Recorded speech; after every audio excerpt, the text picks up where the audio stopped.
Hathai kusungni holong beseni tui kejang nenggai besat korong sai pai maha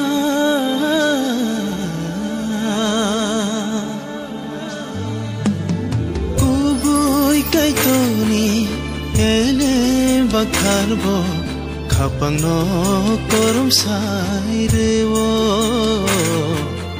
hola no mutangai rewo hathai kusungni holong beseni tui kejang nenggai besar korom sai pai maha ubui kai toni ele bakar bo apang no korom sai rewo hola no mutangai rewo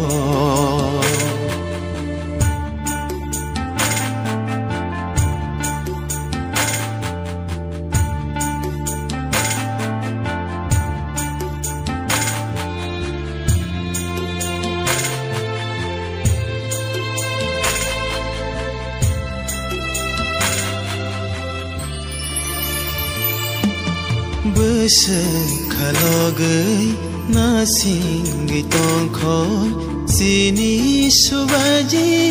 sule jengno metanai kai tole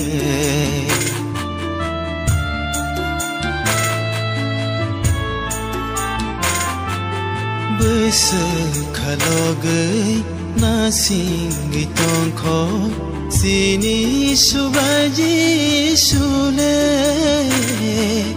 jengno metanai kai tole gothang tong sini boi to khulai khe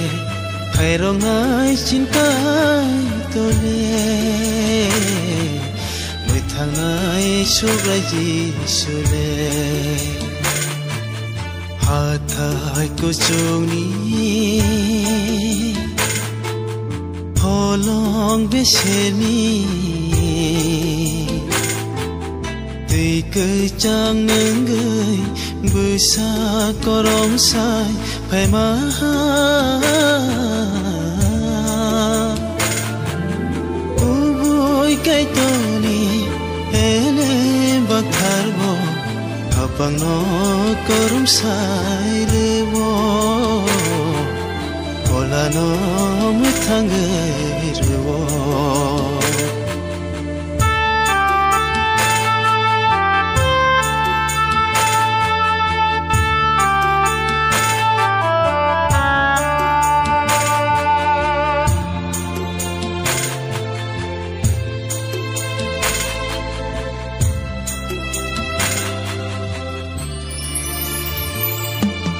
kai tor khakamai khorang sahorai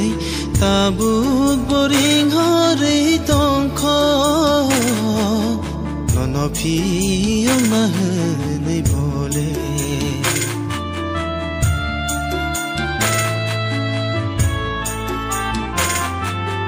kai tor khakamai khorang sahorai tabuk boring horai tongkho nono phiyong na hanai bole disuni khora yasa khe nangle langmani tika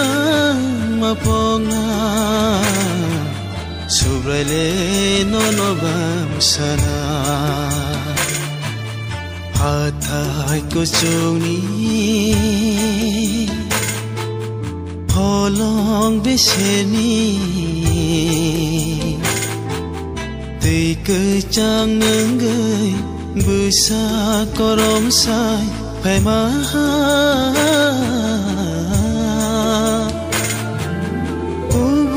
cái tuni hele bakharbo khapang no korum sai rewo hola no muthange